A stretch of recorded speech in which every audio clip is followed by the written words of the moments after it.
Thank you. So you know, when we're going to our practice, you know, be really diligent.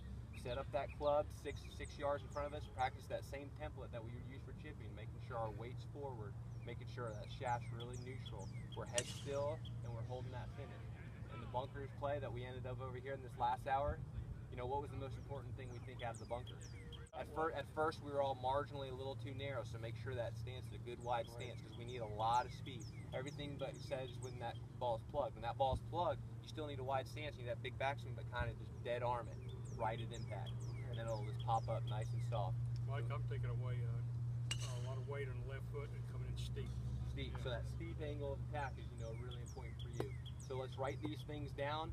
So when we're out here practicing, you know, we can go and look back at them and say, you know, that tip really seemed to help me, so I can go back to it and really stay on top of things, and then just work at it. You know, on your time off, just grab 4 or 5 balls, put them in different lies, and test yourself.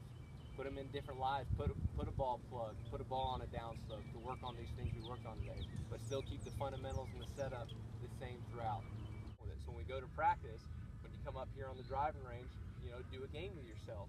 Do a drill. Start one out there to the right. Start one left. Draw one. Cut one.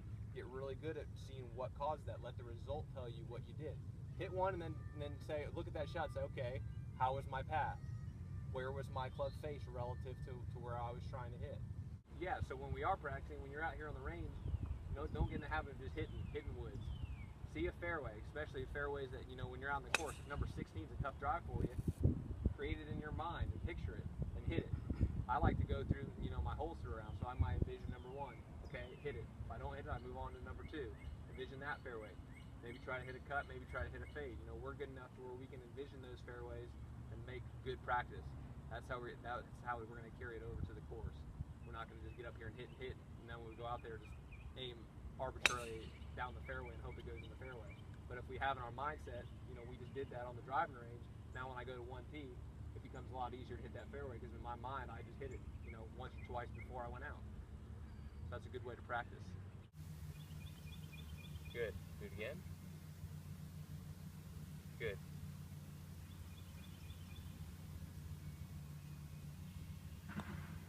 Good. Hold that finish. Through to here, hold it there until you hear that ball stop.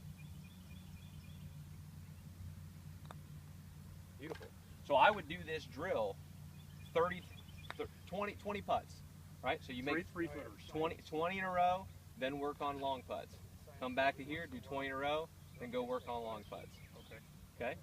Do 20 in here, and then come to the other side of the hole, do 20 here without it. So now we have carryover to where we're on the course. We don't have those rails. We're not staying in the same spot. So 20 there, 20 here. Work on long putts, and then rotate. So that should be your practice session.